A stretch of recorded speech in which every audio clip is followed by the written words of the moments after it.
punta sir sa settings, tapos punta kayo ng support. Apo. Then punta kayo ng mobile installation sir. Oo. Then scan mo yan sir. Pwede mo rin makontrol yan gamit sa Apple. Pwede kay iPhone or kay Android. Okay po sir? Scan mo lang yan sir. Sige, sige. Para saan nga ulit yan? Yung application po para yung mismo remote yung maging yung cellphone maging remote. Sige, sige. Pero hindi, same lang din sinabi ko nung kay Hisense na kailangan pareho sila ng modem na pinag-connectan. Oo. Okay sir? Sige, sige.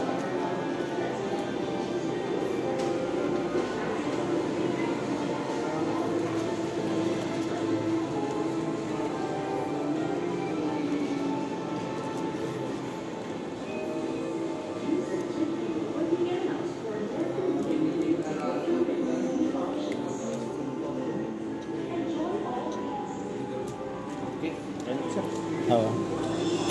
Any angle siya sir, gumagana kayo sa likod ng remote. Ano yan? Any angle po yung remote yung kahit nasa likod, kahit nandun nakatutok. Kasi Bluetooth po yung connection niya. Unlike dito sir, infrared. Infrared, oo. Kailangan Lights. natin tutok. Oo. Okay na po sir. Sige, sige. Salamat ha. Accessory sir, ito po may remote na po yan. Oo. Demo bat lang yan sir, hanggat maaari. Balitan nyo ng bagong battery, yung original battery para kasi demo bat lang. Tapos yung screw po, tapos yung dalawang stand brother nasa spani ko. Tapos yung wall bracket.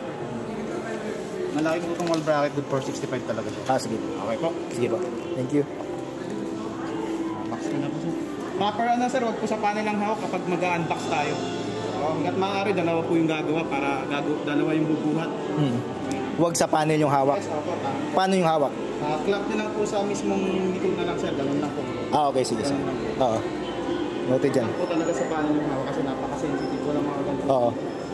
Yan yung nababasag eh. Yes sir, Hindi naman ang paggawa ng parang salamin niya, no? Oo. Papasadya. Wala yun. Tapos papangit yung quality ng video. Di naman.